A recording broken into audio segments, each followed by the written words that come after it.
This is a dangerous groups that we're dealing with now.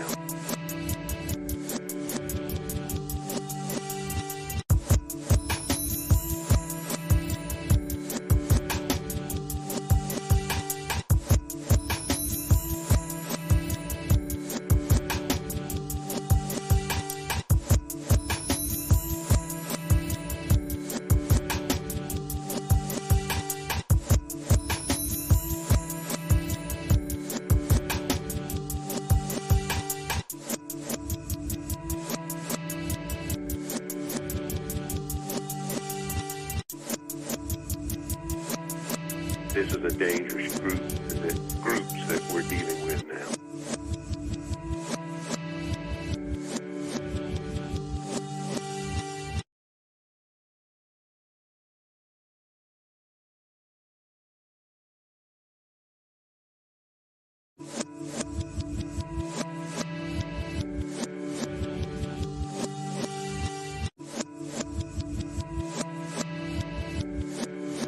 This is a dangerous groups that we're dealing with now.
This is a dangerous groups that we're dealing with now.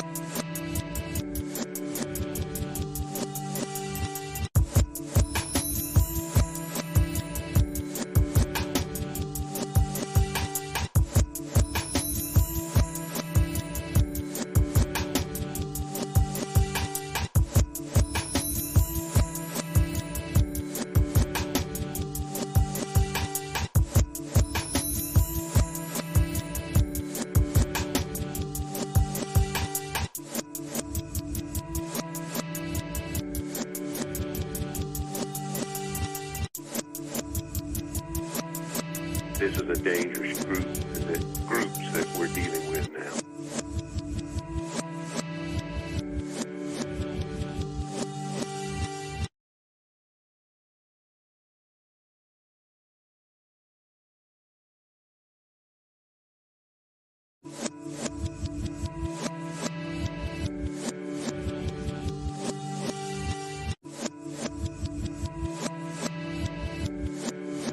This is a dangerous groups that we're dealing with now.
This is a dangerous groups that we're dealing with now.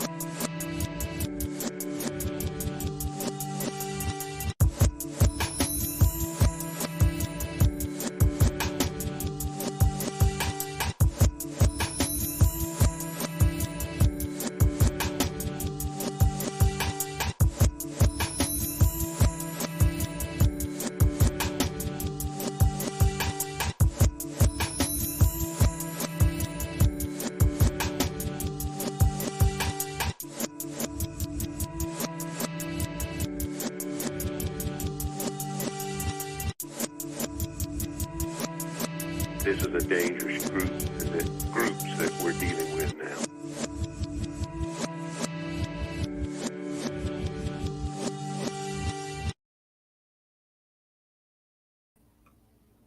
What's up, Bills Mafia? What's up, 24/7 Buff Pandemonium? My name is Scott. I'm your host of the K-Gun Report. We have a fun show for you all tonight. We're going to talk about, during this lull time of the year, a little defense, a McDermott defense, and what his defense is going to look like. And we're also going to talk a little bit about Josh Allen. So we're going to go defense and offense. Fun show. I've got my twin brother, Jarrod. He'll be joining us very shortly. I do want to get those comments coming in from the Bills Mafia. You guys are great with comments. You always are on the K-Gun Report. You have some questions, fire away. As you guys are all aware, it's a lull time of year. Let's keep each other busy. Let's get this intro started. Let's get the show started. Cheers. Go Bills.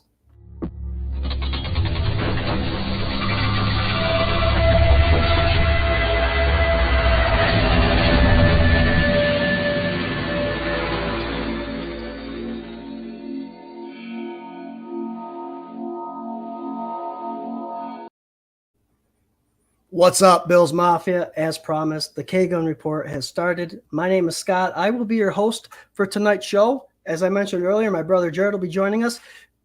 First thing you notice is I've got a tank top on, right? Sun's out, guns out, guys. Look at this shirt, 24/7, buffandemonium.com. We have these. It's hot out. I wore this a couple days already. It's wonderful in this hot sun. Sundays, beer, and Buffalo football. It's all about Sundays, beer, and Buffalo football. We've got a bunch of weeks to go until that happens. But until then, we've got training camp coming in a couple weeks. And then we have preseason games started. This is the last month without any football, guys. So very excited for it. Can't wait to get things started. Got some comments coming in already. What's up, Mafia, from Patrick Hughes. What's up, Patrick? Welcome to the show. I love this from Rob Mullen. It's Bedlam. It's Pandemonium. It's 24/7 Buff Pandemonium. Welcome to the show there, Rob. Josh Cook says, what's up, y'all? What's up, Cookie? Good to see you on the show, buddy. Ellen Lartz, the lovely Ellen Lartz. You forgot the last part. It's fantastic. I know. I knew Van Miller for more than 20 years. And speaking of Van Miller, we'll be hitting on that topic about the latest news. We haven't seen you guys in 2 weeks. So happy belated 4th of July weekend, everyone. We all had it off. We enjoyed our time.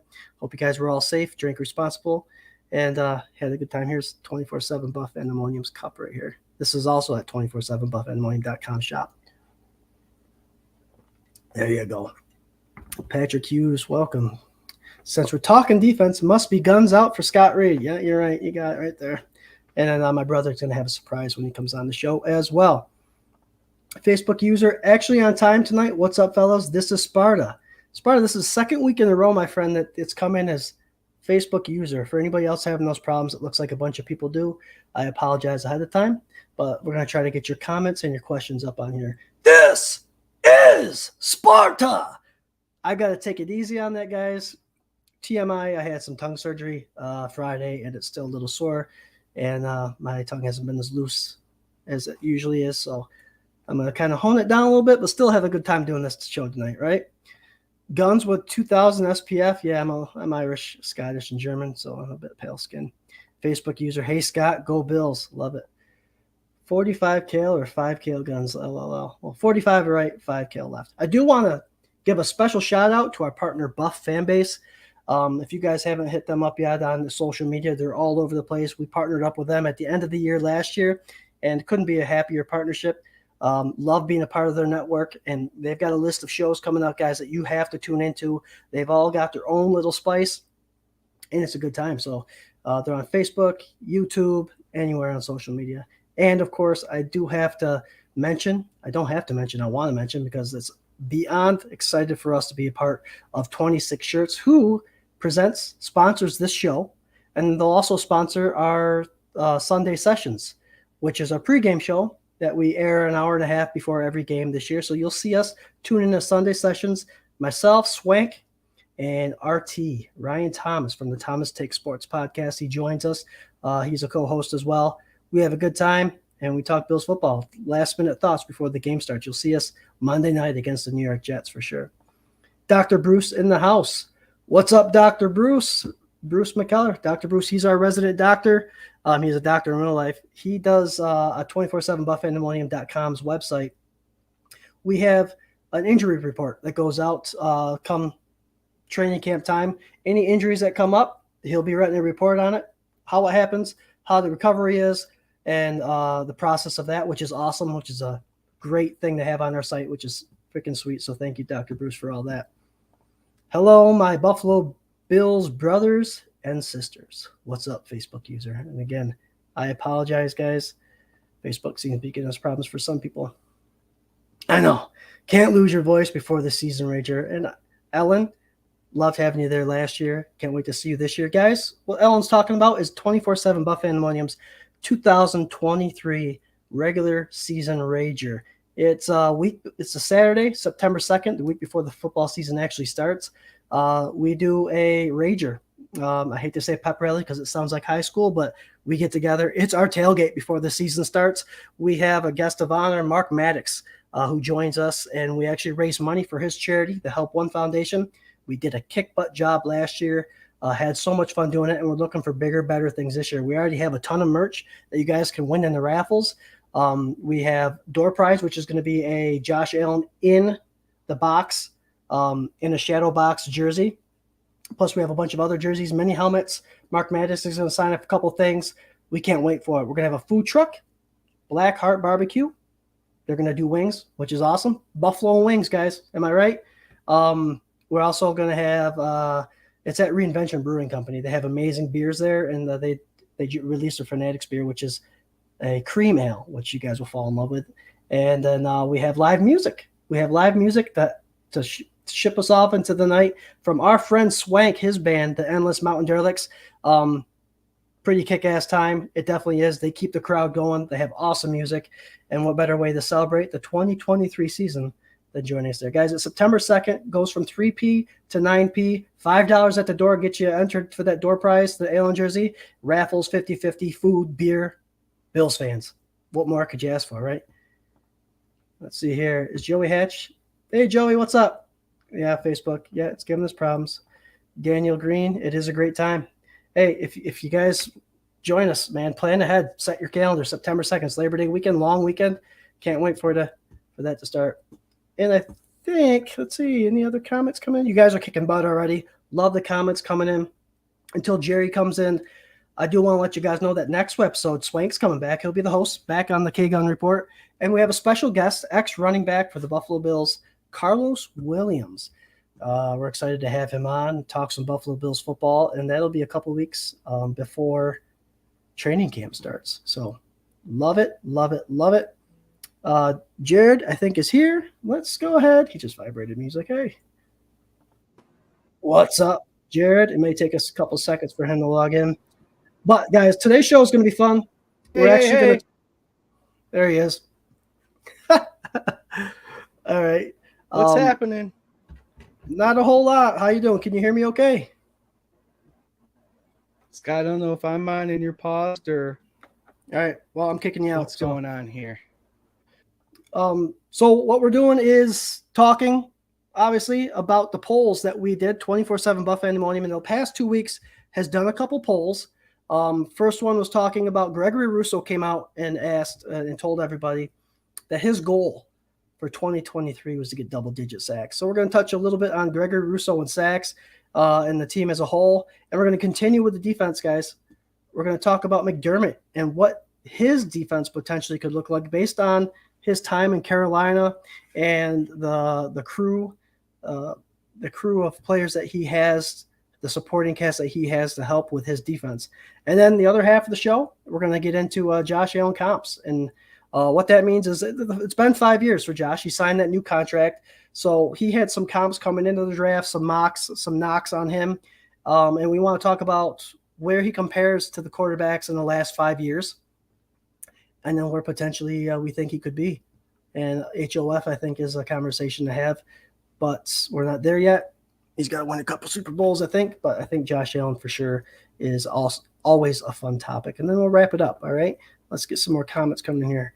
Alan Larch, just in case anyone doesn't know, we lost a precious member of the Mafia not long ago. 8-year-old Eddie Mayerick passed away from his heart defect. His family is near Chicago. Yes. And thanks for bringing that up, Alan. I was actually going to bring that up too. Little guy, Bills fan, 8 years. Everything was Buffalo to him. I know his father posted a lot on social media, keeping us all updated on his status. And with a heavy heart, yeah, he passed. And obviously condolences and prayers go out to his father and his family. And he's in a good spot now.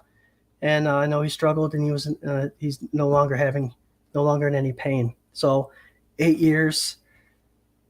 You know, I have a 6-year-old, a 4-year-old, and a 7-month-old. And Jarrod's got 4 kids of himself. He's got a little football team, and it sucks. It really does. And you know, thanks for bringing that up, Alan. Like I said, our prayers go to the Bills Mafia. Mafia means family, and Eddie, we love you, and to his family, we're praying for you. Hugh Howard, way more aggressive. I agree, but we'll get there in just a minute. Let's see if Jarrod is better now. Hey. Probably not. Can you hear me, bro? All right. So, anyways. How about Hey.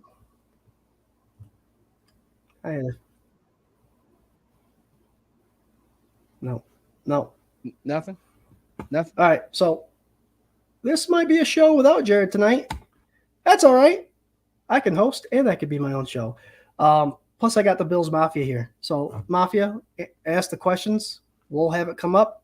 I'll answer the questions. It's a fan-first perspective, guys, and I love the conversation, and I love the participation from all you guys. So, our first topic, actually, it's going to be about Chris Brown. Last couple weeks, I know the Buffalo Bills had announced that Chris Brown will be the play-by-play interim. They're still saying interim play-by-play for Buffalo Bills, which is awesome. I like Chris Brown. I like his knowledge of the football game. I love his banter back and forth with his color analysis, and I think he does a good job. Obviously, Big John Murphy, isn't ready yet. So, you know, prayers out to his recovery.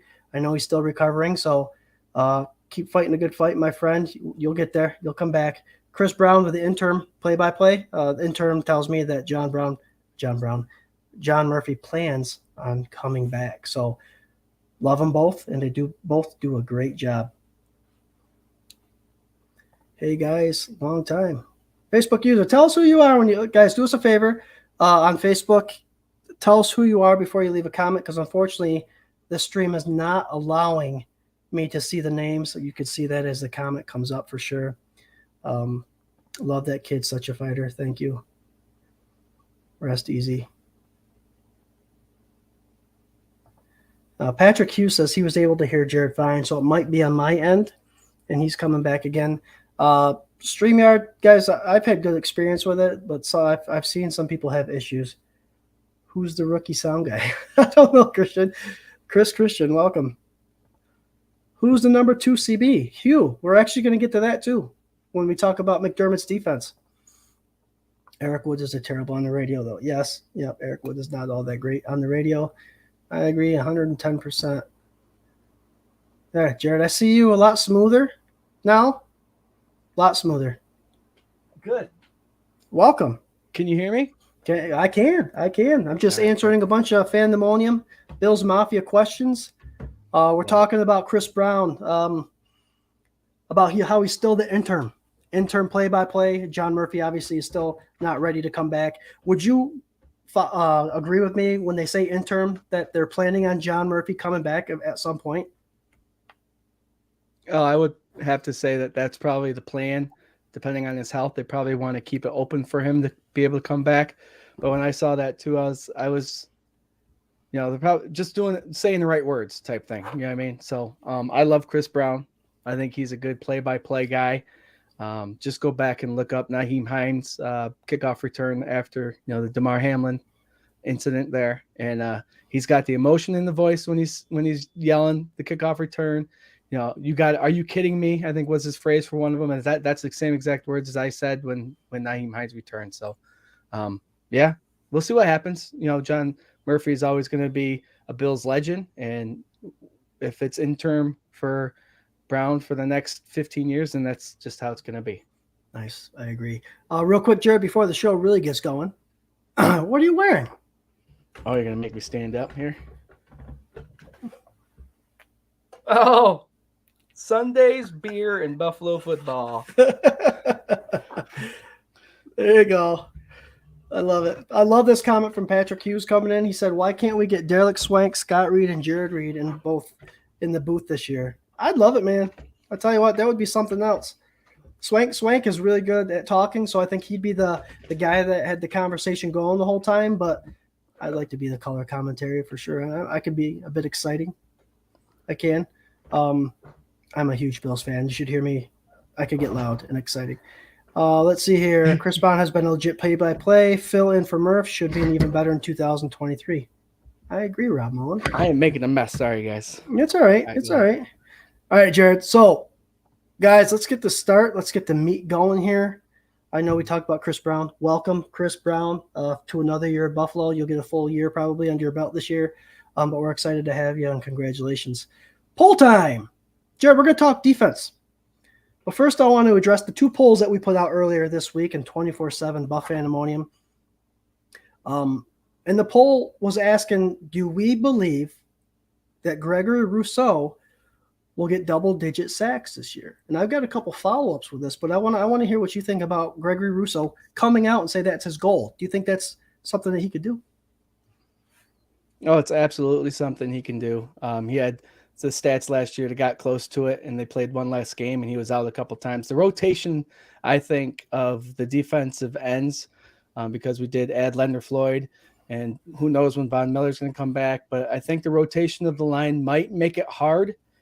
But in the same time, if he's got the motivation and he's got the fire and he's got all those guys playing with him, 10, if you get 10, that's double digits, and that's 1.38 per game. So, or no, 0.72 per game. So, but absolutely, I think he can get it. I agree. I think it's something that he looked thicker. We've already talked about that the last show. He does look like he's got size under his belt. And we've always mentioned, when he came in his rookie year, he followed a college season that he didn't play. Then he had to learn the NFL. Then he had to learn his second year, the sophomore stuff. And then he had a whole new teacher come in Von Miller. I think this is the year that we see everything add up, come together, and have Rousseau be a crazy, not only sacking machine, but someone that's going to destroy the running backs in the backfield. My follow-up to this question, Jared, is Rousseau, we're talking double-digit sacks, but we've got some pretty good talent on the other side and rotating. Is there anybody else on this list of defensive ends or even defensive tackles that you believe, in Pandemonium, chime in, that could get that 10 mark? There's quite a bit, actually, I think. Again, Von Miller, I think if Von Miller makes it back by week 5, he'll get double digits. Gregory Rousseau, if he plays the whole season, double digits right there. Leonard Floyd, if he plays a good number of snaps, depending on when he comes in, there's a double-digit possibility. Even who knows what this defense is going to look like for Matt Milano. He's a guy that knows how to read them gaps and read the blocks in front of him, or read the players in front of him, taking up the blocks and getting through the hole. So he's another one that could be a surprise double-digit sack. So there are a number of Buffalo Bills defensive linemen and edge rushers and even linebackers that can get the double-digit sacks. They're not all going to get them, but those are all potential possibilities that they could get. And, depending on how AJ Epinesa comes up and evolves, that could be another option. So I know I gave a big generic overview of the answer, but there's a good number of players on that Bills team that can get double digits. We're just going to have to sit back and watch them. Hey, I agree with everything you just said there. You're right. There's a handful of players that could get there. Let's remember that McDermott is bringing in a different style defense, and we'll talk about this after this next poll that we put out. But his style allows the defensive line to eat. So you're right. With Epinesa coming into a contract year, Ed Oliver signing a contract, they're all hungry. And something, Jarrod, you've always mentioned on the show when it comes to this rotation, with any kind of rotation in any sport, you know damn well these guys are coming off to the sidelines and getting each other's ear, especially if someone gets a sack, especially if someone made it home. You know they're going to be, say, Ed Oliver did. You know he's going to be in Daquan Jones's ear or Tim Settle or Puna Ford's ear saying, man, I got a sack. You're up, man. You're next.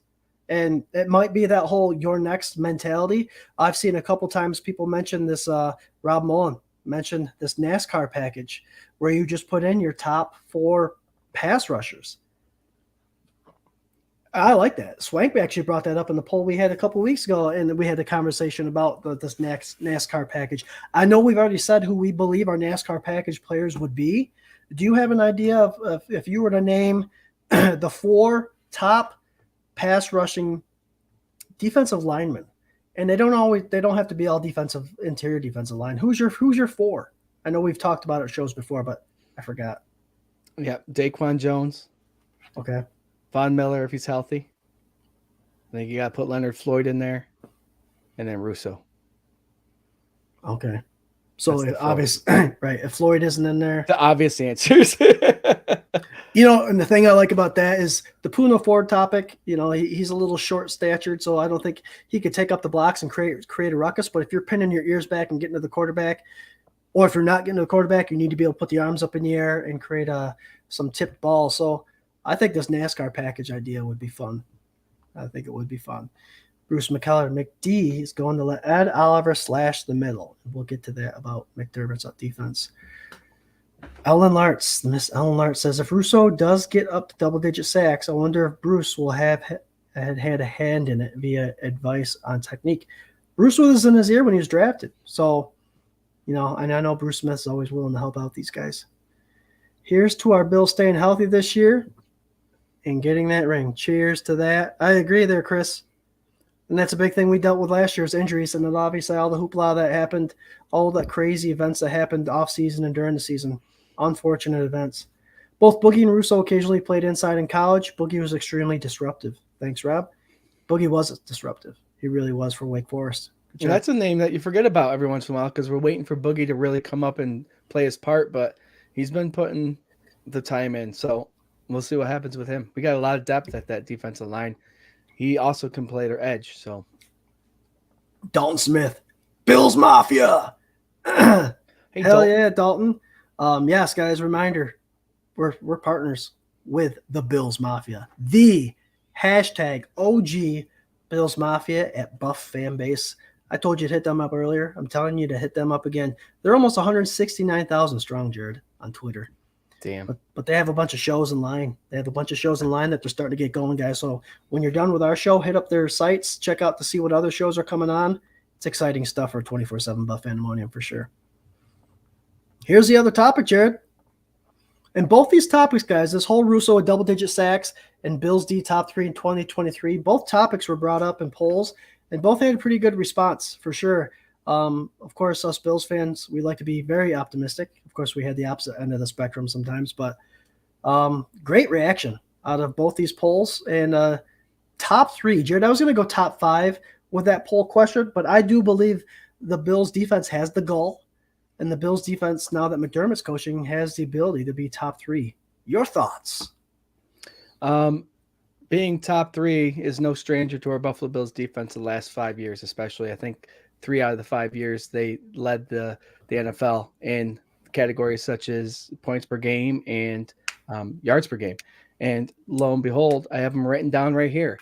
What baffles me, it's kind of weird. This will just show you how football numbers can be skewed or just don't make sense to some people when they read them. I'm going to read last year's defense finished points second, yards second with a 13-3 record. Okay. In 2020, the yards per game they allowed was 14th, and points per game was 16th. Guess what their record was in 2020? 13-3. So it's all about opportunity, turnovers. There's all that stuff, special teams that play a huge factor. But I thought that was fascinating how 1 year they're top of the league and the next they're in the middle and they both finished with the same record. But 2021, first and first, 2019, second and third, and then 2018, they finished 18th in points and second in yards. So, no, it's like the AFC East. You know, the Jets have always had a good defense. Dolphins have always had a good defense. Belichick's always had a good defense with Patriots, and Bills have always had a good defense. So we got a strong defensive core in this AFC East, and it proves it with over the years where we finish. And I just see it continuing. It's going to be scary. The defense, I expect to be number one this year. Right, and I think there's a lot of expectations for that number one finish, especially since McDermott, I believe, in the film has showed it when he was in Carolina about how much of a difference he might make and what kind of look this defense might have. Rob Mullen says yes, top three, yes, average top three in 3 of the last 5 seasons before recent additions. Very good. I miss football so much. I actually went to the ocean in Daytona to boo the Dolphins. There you go. Facebook user Ryan Hickman, later, my friend. Ryan, hey man, thanks for joining the show. Ryan, a friend of ours from Buffalo Autographs. Hey man, love you, buddy. Miss you. Go Bills, miss you. Patrick Hughes, with all the top quarterbacks in the AFC this year, time to play smash mouth football and put the QBs to the ground. Hey, great segue into this question, Jarrod. McD and his defense. Now, the reason I brought that up is because we're talking about the sacks, and we're talking about top 3. And I know his time in Carolina, he started off his first year as a defensive coordinator, I think bottom of the road, right? But his next bunch of years, he went top 10 quick. Of course, with the likes of Luke Kuechly, Thomas Davis, I think Shaq Thompson, I think was one of the linebackers, a key linebacking core that helped him do that. But what I read more about is McDermott and the way he learns his defense through a legendary Eagles coach by the name of Jim Johnson.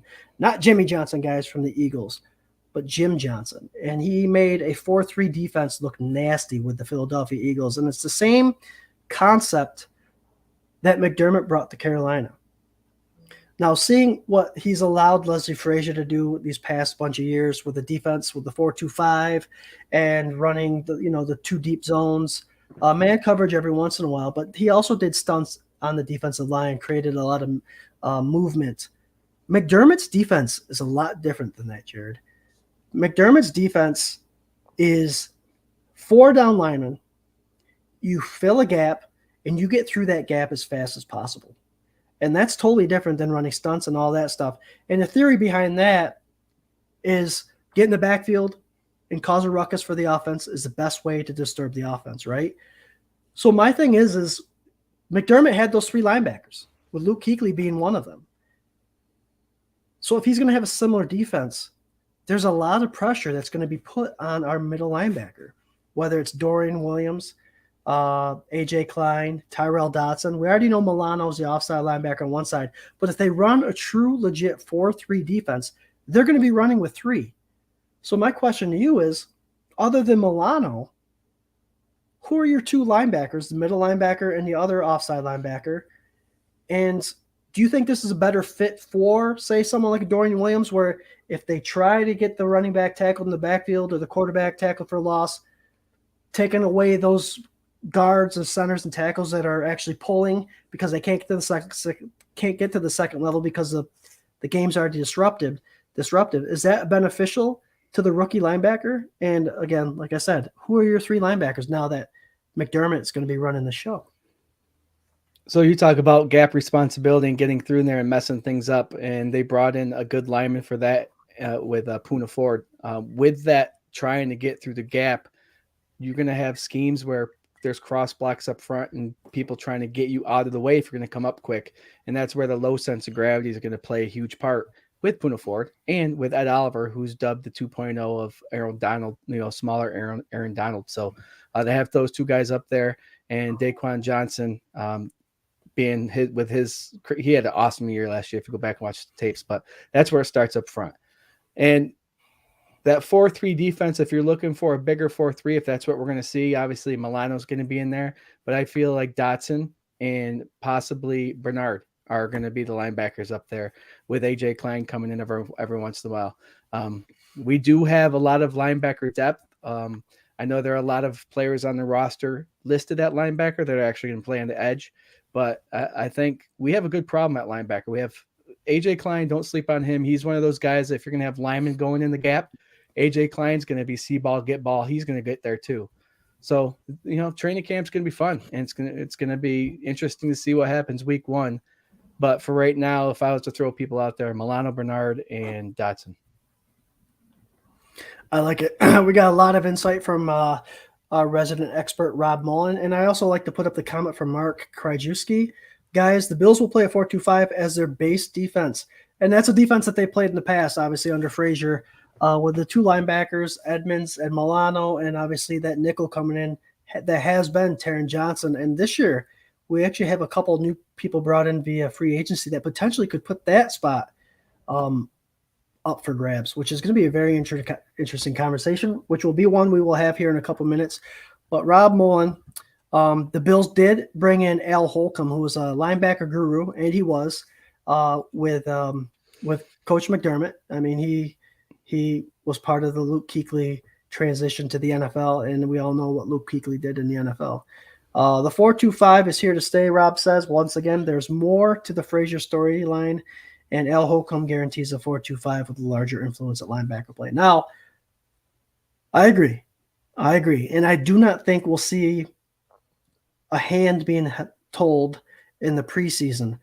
I think what you will see defensively, Jarrod, and tell me if you agree with me or not, I don't see them not with a new defensive coordinator and McDermott, and keep in mind the players are all new to the McDermott style because Frazier's been running it.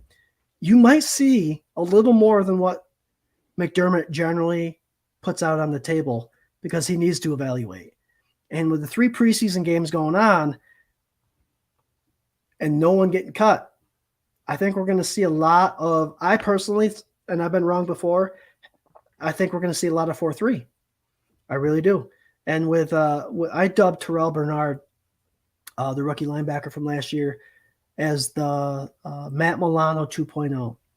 And I'm telling you what, if they do run a true 4-3 and he does what Matt Milano does on the outside of the ball, those two are going to be nasty. So, what are your thoughts on that 4-2-5 defense compared to the 4-3? And what do you think McDermott's going to do? Is he going to show his hand in the offseason, in preseason? Well, yeah, I think he's going to have to show a little bit of it, but you can also get those players in knowing that you already know AJ Klein knows how to play the position. Matt Milano already knows how to play the position. So 4-2-5 is pretty much that 5th guy being Taron Johnson. He's kind of a fill-in outside linebacker, to be honest with you. So we'll see what happens. Is it a 4-3 over, 4-3 under? Depending on where the linebackers move. That can also be big-time game scheme. They can make that a combination game plan base 4-2-5, 4-3.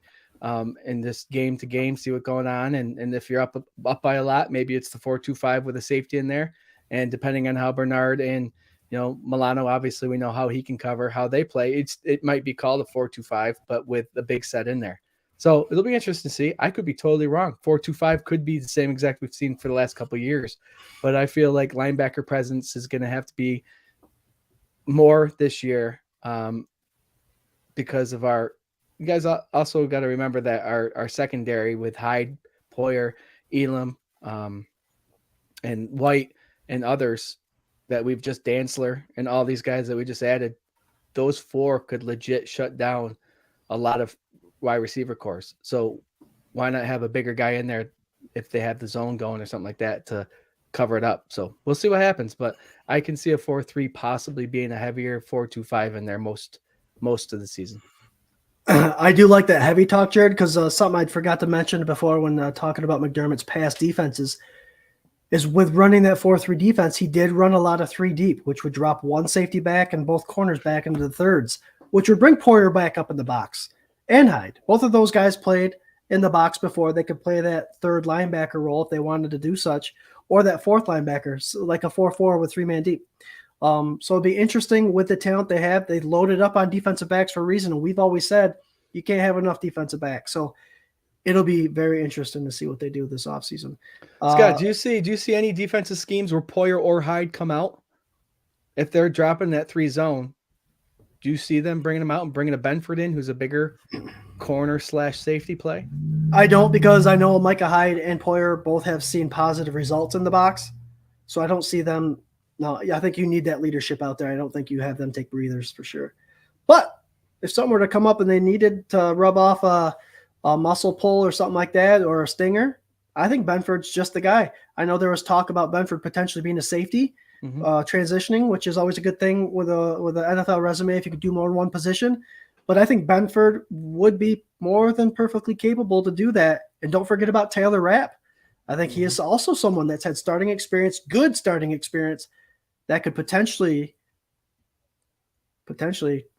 these contracts are running out. Benford and Rapp look pretty legit here in the next couple of years. Rapp's name keeps jumping in everywhere you go. Rapp, and that's not a problem to have. Not a problem to have. All right.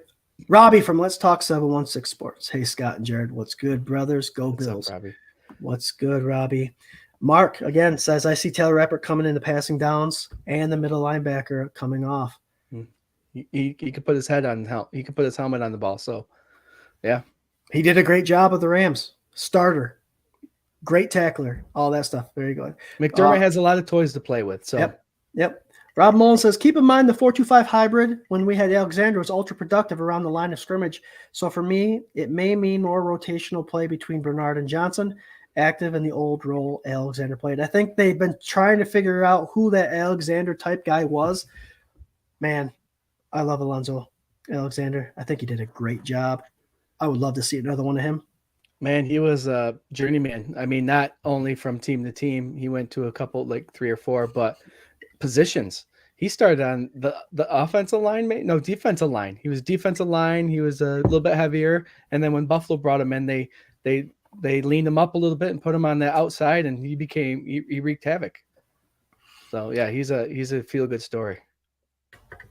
So me coming into this conversation here, Jarrod, about McDermott and his defense, Mark is asking the question or making the statement of a question I was going to ask. I believe the set will be similar, but the deployment without Edmonds will be more aggressive. I agree. I think you take that pulling guard, pulling center, the moving line out of the question by wreaking havoc in the backfield as soon as you can will benefit that middle linebacker. And if you got a young guy like Dorian, I think it's going to benefit him. Look out for Dorian Williams to become the starter. My question for you, Jarrod, is based off the preseason. We haven't seen anything yet, but if he proves to be even par with the AJ Kleins and the Tyrell Dodsons of the world, do you start him week 1 against the Jets with an Aaron Rodgers-led offense that could be very potent? This guy can call it all the balls. He knows how to read linebackers. He knows how to do it all. What do you think? It's going to be interesting to see. I mean, McDermott has a history of not playing rookies, but now he's in charge of the defense. So I think personally, if he's in par with all these other ones, you got to play him. But I didn't mention him in my 3 starters because I do believe he will be starting eventually. But they're going to let these old vets and the guys who know the game a little bit more run around the field for these first couple weeks to get their feet wet. I think a lot of formats say this, and a lot of Buffalo Bills reporters say this. The first 4 games of the NFL season are generally a preseason extended. And I know it's kind of harsh to say, but they're still trying to feel their way. They're still trying to feel how their flow is going to go. So you kind of want experienced players out there. So will it take 4 games? Who knows?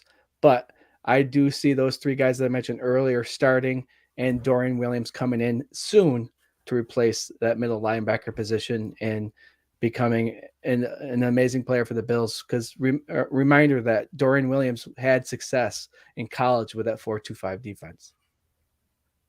He sure did. It'll be exciting preseason for sure to watch with that linebacker crew because McDermott's got a big decision to make. Facebook user, I don't have a name with you. Let me know who you are in the comments. We probably need another prime wide receiver. Then I will feel more confident. Random question, Jarrod. Do you think we need a prime receiver, or think we're set there? I personally think we're set there. You got to remember Stephon Diggs, number one. You know, Gabe Davis with healthy can be crazy. Shakir, he showed promise last year, catching the ball, getting upfield, low hips, breaking tackles. Dalton Kincaid, the new tight end. We're going to see what his scheme is. Dawson Knox coming in. Our running backs are made for the passing game. So I think we're good at wide receiver. Who knows? You might be right, Facebook user. But I think we're all set. I think we're good at wide receiver, and I can't wait. And I'm not even mentioning Sherfield and Hardy. We'll see. I agree with you. Got another question in. Since we were just talking defense. Real quick, Jared, question for you. 1984 Chicago Bears. 72 sacks in a season. Now that we have an extra game being played, is that number reachable? To say it's not reachable would be foolish, but it's hard. It's really hard. No, I don't think that record will be touched anytime soon, kind of like the Bruce Smith 200 sacks record. That probably will never be touched, but it's a different game than it was back then. I know we pass a lot more, but they also use their running backs a lot more than they used to. The checkdowns, you didn't see that a lot back in the 80s and the 70s, you know? So we'll see. I mean, the 90s is when it's really started happening with Thurman Thomas to get 60 catches for it in the backfield, but it's a different game. So that's a big number. So we'll see what happens. That'd be awesome if it happened, but we'll see. Mark says, I think by the Eagles. Mark, I think the Eagles had 70 in 2022. Mark, I'll look it up quick. Yeah, Jared, look it up real quick. Guys, like I said, fan first perspective. We don't have all the numbers in front of us. I do have some things in front of me. But, yeah, if you have a tidbit of information you'd like to share, if we're wrong, call us out on it, guys. I like this question. I got to find it. Since we've talked about rotational defensive line, Jared, and since we've talked about our wide receivers just briefly now, Facebook user, don't have a name. I apologize again. Do you think they will rotate safeties in and out with Poyer and Hyde at some point of the season? At the end of the games. You got those guys are wearing the seats for a reason. You got to have them out in the field. And, you know, if like sometimes when players get dinged and they're 85%, they're still going to play. Knowing what the secondary has now and the age of our safeties, they might come out earlier than 85%. So, yeah, who knows? Again, it might be depending on the defense, but I don't see it happening. Yep. That'd be I wouldn't take Poyer or Hyde out unless you had to. Those guys are such leaders. They're still productive, and they haven't played together a full season, I think, over 2 years. So if you're going to take one of them out or start rotating them, I think they're going to have issues with it. The Chicago Bears had 72 sacks in 1984. The Philadelphia Eagles this year, though, if that's what he was pertaining to, had 70, which is crazy. That's a good defense right there, and that's why they went to where they went. They had a good defense.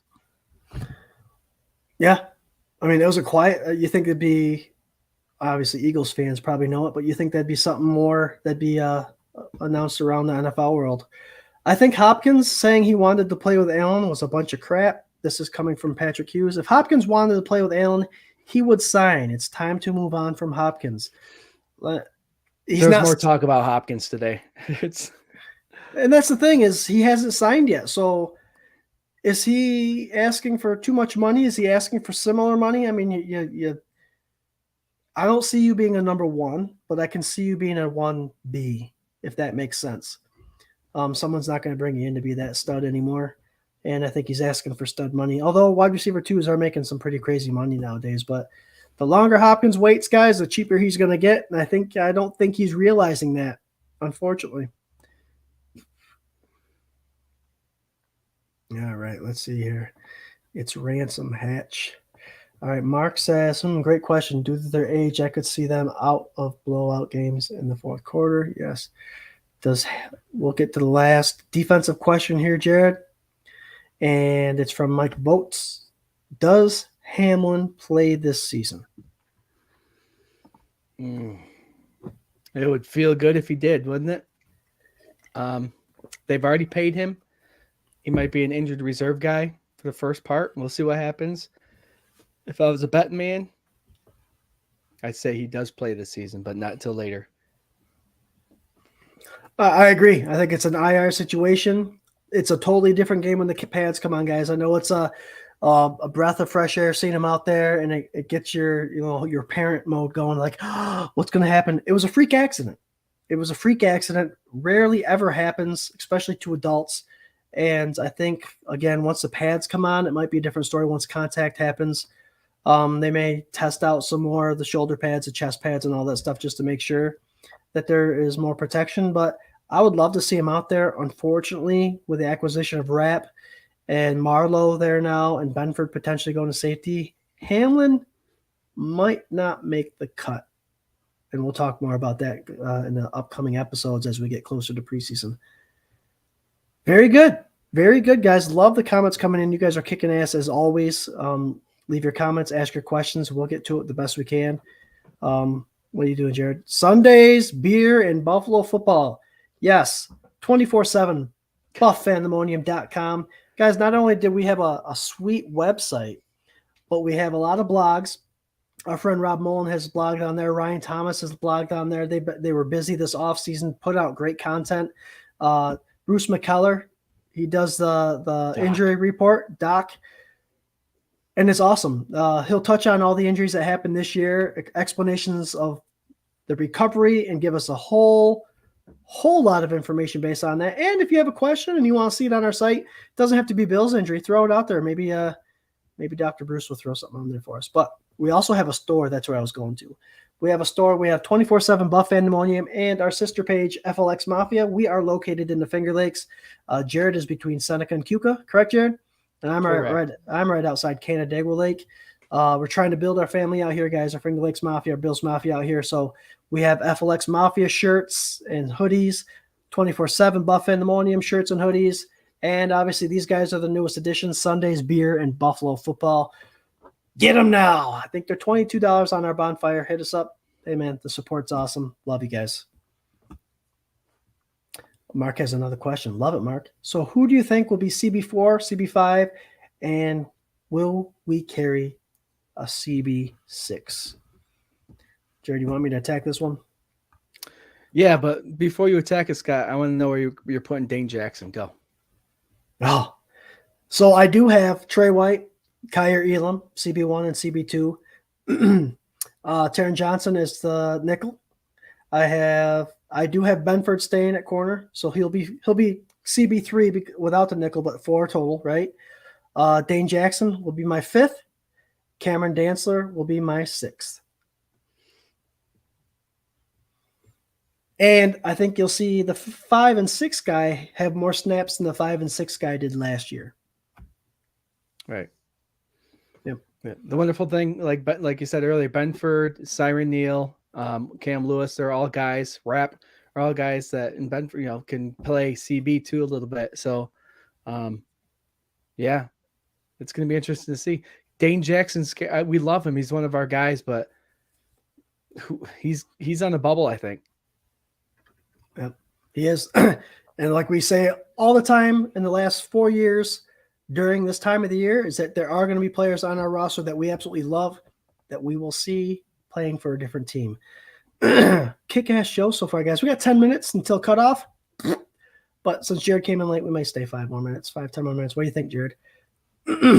Overtime. I don't have the button for that, but I'm sure Patrick Hughes will remind us. I got to throw this out there. I know we got Josh Allen to talk about, but Rob Mullen, don't be surprised if Dantzler beats out Dane Jackson. I agree, who struggled in the back half of 2022. Yeah. I agree. Any of those guys, 6 that I mentioned, can be interchangeable, obviously, other than the top 3. But, man, Mark, I can't ignore the questions, Jarrod. You know I can't. Thank you. Do you think Alex Austin making the team or practice squad? I think he will be a practice squad guy. I like what I saw in his college film. And I like the fact that the Bills, I thought they stole him in the later rounds. And this is a guy to not take too lightly for sure. He'll be a preseason star. This guy, Alex Austin, knows that he's got to make the team on special teams right now. So look for that. And I've referred to this many times throughout the K-Gun report. There's a Hall of Fame running back, number 30 from the Denver Broncos, Terrell Davis, who made his name on the special teams in the preseason, and look at him now. So all these players know that there's players in front of them that are captains or have been in the league for a very good time, have been very productive. So they know coming onto this team that special teams is going to be their gateway to their success in the NFL. Booyah. I always love it when you bring that up because, guys, if you haven't looked at it, it's on social media. It's on the YouTube. Go look up, Terrell Davis special teams hit. And that's where his career started, is doing the dirty work. And we all know what happened in the Super Bowl when he had a migraine headache. He went there and set up a touchdown. It was crazy good. Let's transition a little bit. Bills Mafia, thank you so much for your comments. Thank you so much for your questions. Hey, this is the time of year where we keep you busy and you help us keep busy. Absolutely love it. Jarrod and I wanted to touch on this. It was actually Swank brought it up because we're trying to figure out what to talk about. And I know Josh Allen gets talked about a lot, but to understand how much of an impact he has brought to Buffalo, he has brought to this team. And not only that, but this is the time of year where, especially in the AFC East, Tua, look how good he is. He's going to be so much better this year. Look at the talent he's got. You've got Aaron Rodgers coming to the Jets. They do have a talented offense. I'm not going to take that away from them. But we have to remember the special quarterback that we have in number 17, in our QB1, in Josh Allen. And it's time to do his 5-year comps, Jarrod. The discussion I want to have, and it's going to be about a 15, 20-minute one, and I can't wait to have it with the Fandemonium here, is not only comparing his numbers. And when I talk numbers, I'm not talking the ones that I'm going to find where he's number 1 and number 2. I'm talking about the numbers that matter, like number 1 wins. Number 1 wins in the last 5 years. I'm just going to throw that out. He's 4th behind Mahomes, Brady, and Rodgers. That's the number 1 stat I'm worried about. But just the comp in his last 5 years compared to the other quarterbacks in the NFL, and then what we're going to do, Jarrod, at the end, if Fandemonium join us, is kind of talk about where Josh Allen is now and how he compares to some of the great quarterbacks in the league currently and in the past. So, Jarrod, Josh Allen, tell us what you think about our buddy Josh. Individual who was selected in the first round of the NFL draft, who was told has much work to do with not only accuracy, but the gameplay, the speed of the game, the IQ of the game, and an individual who stepped up to the occasion over the past years. Completion percentage has increased. This past year, it kind of went down a little bit. And there's one big reason at the end, I'm going to tell you, productivity, passing yards, completions, this beast of a quarterback. And I'm trying, we were going to break down each position, like his IQ, his eyes, his arm, but that would be a lot of time. But the one thing that I think he's number 1 in that a lot of people don't see is his damn heart to win. And you could compare any stat. Like I mentioned the stats earlier, 13-3 record. One, we had the best defense. One, we had middle of the road. The biggest stat out there is obviously wins, but heart too, man. This guy wants to win. It's amazing how he comes back. His composure during comebacks is crazy. He takes it on his shoulder. He runs more than any other quarterback in the league, and he gets docked for it because he's running, and the running back should be running the ball. It's amazing how he has a game where he throws 2 or 3 interceptions and then comes back and wins the game. He gets blamed for 14 interceptions this past year. It's this guy has more heart than any other quarterback in the league. I can guarantee it with what he's got, and I think he's just growing. And this offseason, seeing pictures of him with his new girlfriend, we'll do that. But he's content now. He's an NFL star. He's a professional. He golfs. He's with all these other celebrities. He's comfortable, and he's got a life outside of football, and it's great to see. He looks comfortable, and that's what we want. Now, when football season comes in, let's do it. I agree in that whole comfortable look. I mean, that could come with experience, but it definitely does. He does a good job separating things. And when he comes into offseason stating that he is more focused, you can't help but to see it. It's not just a delusional Bills fan saying he's going to have a better year this year. He is focused. I mean, there's a lot of things that could have taken his mind away with breaking up with with Brittany and all that stuff. Who cares how that all went down? Who cares if it was mutual or non-mutual? That's not our life. That's not us to decide. But just the way he carries himself and keeping himself busy and doing the things he's doing, I agree. He looks comfortable. And I put up the 5-year comp, guys. I wanted to tell you about the 2022 stats and where he was ranked in there. But I think the story tells, the more of the story is told within these last 5 years. I'm going to throw these numbers out there, and they're numbers that matter. They're not the ones that, like I said, we're making up. Ready? In the last 5 years compared, he is 9th ranked in yards, shitload of yards, but he's behind Mahomes, Brady, Matt Ryan, ready? Super Bowl, Goff, Cousins, Rodgers, and Wilson. That's not a bad crowd in the last 5 years. And him and Mahomes are the only two that were drafted within those 5 years. All those other guys are veterans. So Josh Allen came into a system in 2018 where he had wide receivers like Andre Holmes, Calvin Benjamin, Zay Jones, Robert Foster. Not all the talent in the world. Probably the worst offensive talent in the AFC at that time, right? Mahomes came into a situation, well, in the year before, we won't even talk about because he had so much talent already surrounding him. Alex Smith was leading the way. Yes. So to say he's 9th in yards and then showing who he had for his wide receiver core those first 2 years, granted Brown and Beasley came in and saved the day a little bit, but that's awesome. Let's go touchdowns. 6th. Mahomes, Rodgers, Brady, Cousins, and Wilson. That's good company right there. 6th in 5 seasons. And again, like I said, Mahomes and Allen are the only ones that were drafted, the youngest of the group. And the one that matters the most, like I said, is wins. And he's in 4th behind Brady, Rodgers, and Mahomes. Guys, he is an amazing quarterback. He does all the right things. And I'm not even talking about rushing yards. I'm not even talking about rushing yards and him jumping over people and all that stuff. So this is something special. 5-year comp for him. It's just crazy that he's with Mahomes and all these other Hall of Famers. Now, I also wanted to comp because I want to talk about coming into the draft. He was many dubbed as a boomer bust, right? His comparison was Ben Roethlisberger. Same size, arm strength, stronger arm than Ben Roethlisberger, but he was knocked for his accuracy. What Jordan Palmer did with him with his accuracy, figuring out his technique and changing that, we saw the numbers increase year in and year out to where he's one of the more 63% last year. But Jarrod, as you mentioned before, yeah. Guys, I want to know, Jarrod, since I comped him to Roethlisberger, where do you see him now? Like what ex quarterbacks or even current do you see in Josh Allen right now? Here comes a generic answer. I see Josh Allen. I don't see anybody like him. He's his own guy. And like I'll say it again, his heart I think is bigger than.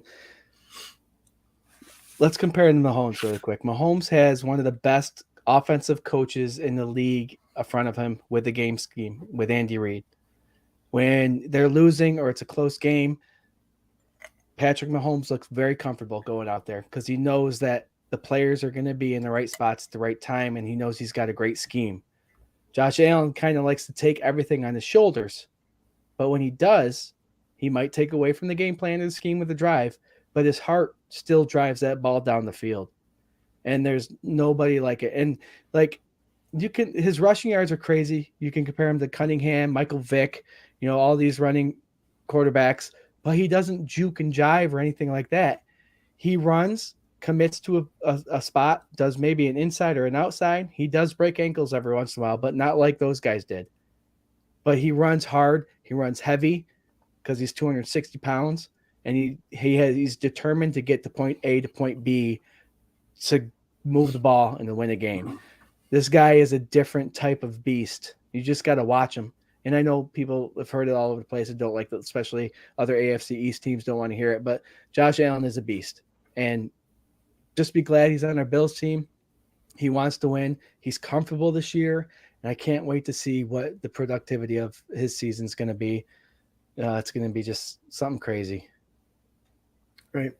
So if you're asking me to compare him to another player, I can't. It's Josh Allen. Maybe Jim Kelly with the toughness. I'll take it. There you go. I had a couple quarterbacks in my mind. I stick with Ben Roethlisberger because size-wise, he reminds me of him. And Ben Roethlisberger would do anything to win a football game, and I see a lot of that in Josh Allen.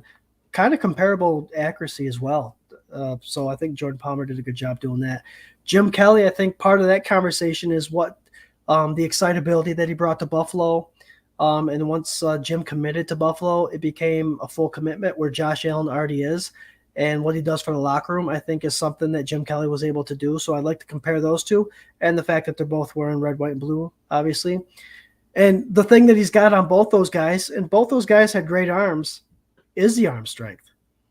And not quite the quick trigger like Dan Marino had.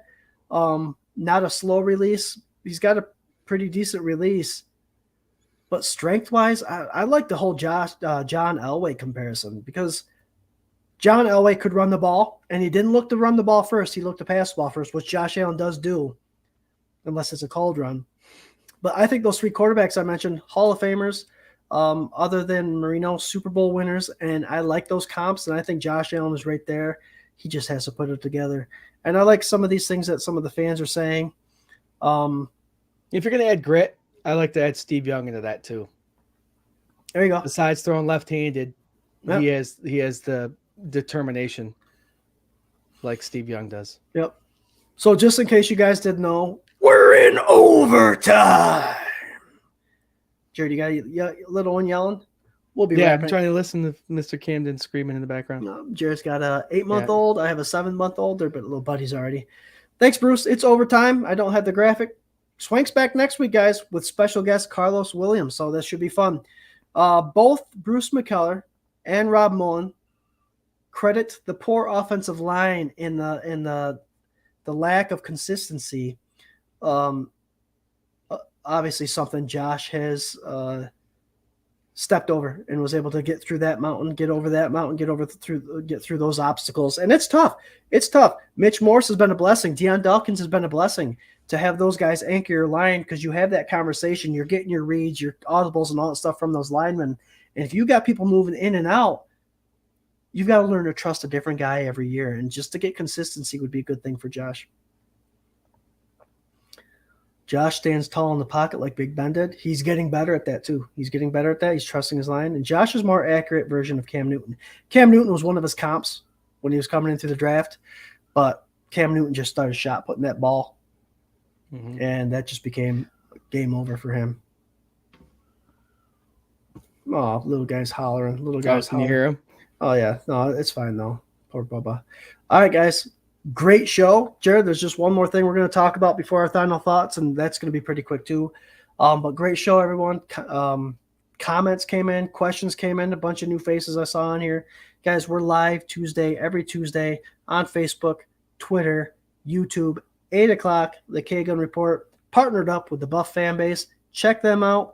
And obviously presented and sponsored by 26 Shirts, both the K-Gun Report and Sunday Sessions. Jared's pointing at it right there above him. There you go. I think that's the first time you ever got on the first try. Big thing coming up here shortly, Jared. Swank and I and yourself. Oh, there goes my English. That's what happens when you have a little JMO. We're getting ready for the 2023 regular season Rager. We're putting together our events, guys, so look for it on Facebook. Should be up within a couple weeks, preferably pretty soon. So keep your eyes open. And then we're going to plaster the neighborhood with signs, letting everybody know where they can find a whole bunch of Rowdy Bills fans for that 2023 tailgating party that we have every year at Reinvention Brewing Company. Jared, what's going to be there? Are we having food there? Yeah, we got a nice heart barbecue going there. They're going to have chicken wings. I can't wait for that. And it's just going to be a lovely setup. And like last year, the food was amazing. And this year, there's going to be wings. Last year was tacos. This year, there's going to be wings. So I know that fits well with us Buffalo Bills fans. You might have to bring your own blue cheese if you have a special kind that you like. And I know Buffalo is very, very particular with their blue cheese. So bring that with you if you're coming from that way. But yeah, food's awesome. Can't wait for that part. Yeah. And Buff FamBase is joining us with we're actually doing live streams, guys. We're gonna go have like 3 hours of live streams, but it's not just gonna be the K Gun Report. We're gonna have Ryan Thomas, the Thomas Take Sports podcast, joining us, and then we're gonna have some of the Buff FamBase jumping in live streaming with us. So not only are we live streaming, but we're gonna be drinking beer, doing raffles, 50-50s, and to cap it off, like I mentioned earlier, we got some live music from the Endless Mountain Derelicts. You can hit that. You can hit them up on social media too. Great music. Swank's putting out some, finishing up some music that's going to be edited and all that stuff. It's pretty exciting stuff. So you can also go on. You can also go online to look up Blackheart Barbecue too. Yep. Blackheart Barbecue is going to be our food truck. So that's the 2023 regular season Rager. Everyone, September 2nd, 3 p to 9 p. Do you have that helmet there, bro? We're gonna see that helmet right behind me. It's the little guy. Oh, I can't reach it. We got a mini. Jarrod just made that. He actually polished it up, made it the white on white with a face mask pearl. We're gonna have Mark Maddox sign that, and we're gonna have a bunch of other signed stuff. The door prize is actually $5 buy-in. Enters you for a chance to win Allen Rush jersey that's in a shadow box. Pretty sweet stuff. All right, Rob Mullen, great show, guys. Patrick, if you're in the K Gun Report Fantasy League, make sure you select your keeper. Ryan Thomas has got the first pick because he finished last. That's how that works. Wings are a must. John Johns loves it. We love the fact that we're having wings this year.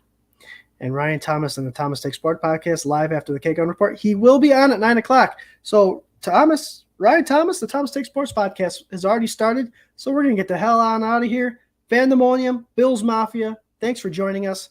Jarrod, do you have a final comment for the final thought for the rest of us out here in Bills Mafia land? Yeah, have a good week. We'll see everybody next Tuesday back here on the K Gun Report. Our Swank's going to be back. We kind of wore these because Swank is the tank top legend. So we wore these tonight.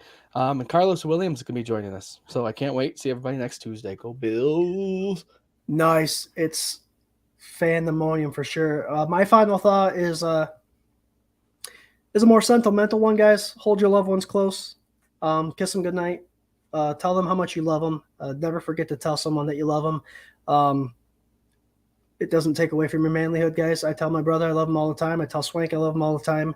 The passing of Eddie Mayerlich, an 8-year-old, is going to leave a little dent in a lot of our hearts. The kid was a fighter, huge Bills fan. The Mafia knew him well. And Eddie, we know we're going to be hearing your echo come game time during the kickoff when the Buffalo Bills start their 2023 season. Love you all. Love the Fandemonium. Love you, brother. And great show. We'll see you next Tuesday, 8 o'clock on the K Gun Report. Go Bills! Go Bills. Go! This is Swanks. Go Bills!